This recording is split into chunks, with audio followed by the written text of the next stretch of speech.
In August 2020, Andre Bollinger, a Black Latino lawyer, spoke during a Zoom meeting at the Public Defender Association of San Diego County. He told board members they were alienating attorneys of color. Board member and senior public defender supervisor Sherry Stone allegedly responded by calling Bollinger lazy. Colleagues say Bollinger is a well-respected and talented trial attorney, but Stone reportedly continued to attack him. She allegedly said, "How dare he try to lynch her or the PDA board given his low acumen and poor performances." It's chilling. I think, sorry, this is my legal brain, but there's a reason why hate speech is outlawed, and that's because uh, it has a chilling impact. It prevents others from exercising that right to speech. And this had exactly that impact. Former Deputy Public Defender Zach Davina was in that meeting. His co-workers were outraged over Stone's alleged comments. They came to Davina because he is a member of the union's Diversity, Equity, and Inclusion Committee. I'm a white guy. I don't have the history of lynching like other folks, people of color do. And so the first thing I did was listen.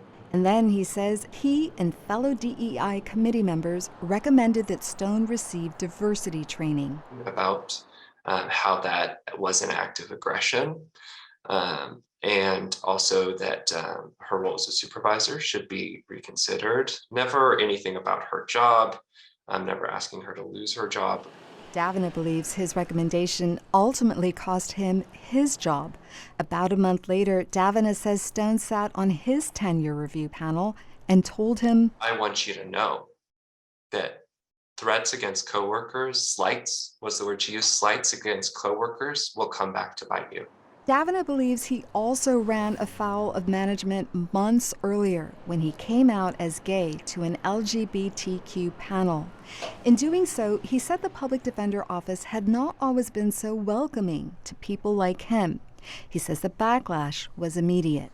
I had supervisors reach out directly and express their concern about me bringing up that statement and sort of critiquing the office in that sense. Still, Davina says he had only received stellar performance reviews, so he expected more of the same in October 2020 when he went before the tenure review panel.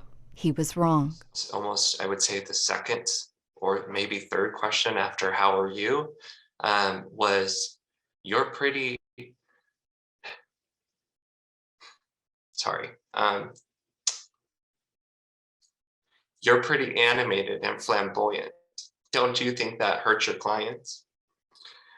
Um,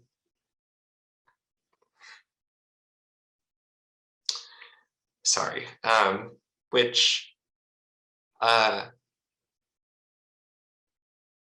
I don't know how to describe how that felt. But Davina says he knew what it meant. It's, "You are too much. You are too gay. You are too different." He was crushed. I believed that if I did everything I could for my clients, if I put everything into the job, it would be the time where my work would matter and who I am wouldn't be the determining factor. Davina says supervisors then approached him in November 2020 with an ultimatum: quit or be fired. He says they told him he was not a good fit for the office's culture. Davina is suing the county for wrongful termination. Former Deputy Public Defender Michelle Reynoso has filed a similar lawsuit. She declined to speak to KPBS. KPBS reached out to Stone, Public Defender Randy Mize, and San Diego County Council for comment. The county says it looks forward to bringing these cases to a jury to hear the facts. Davina's trial is scheduled to start next month. Reynoso's is in February. Lawyer Christopher Ludmer represents both attorneys. He says the allegations in their cases don't align with the values of the Public Defender Office. The fact that the type of discrimination and retaliation that the Public Defender's Office carried out against Zach was done by lawyers, members of the bar, makes this case even worse. Amita Sharma, KPBS News.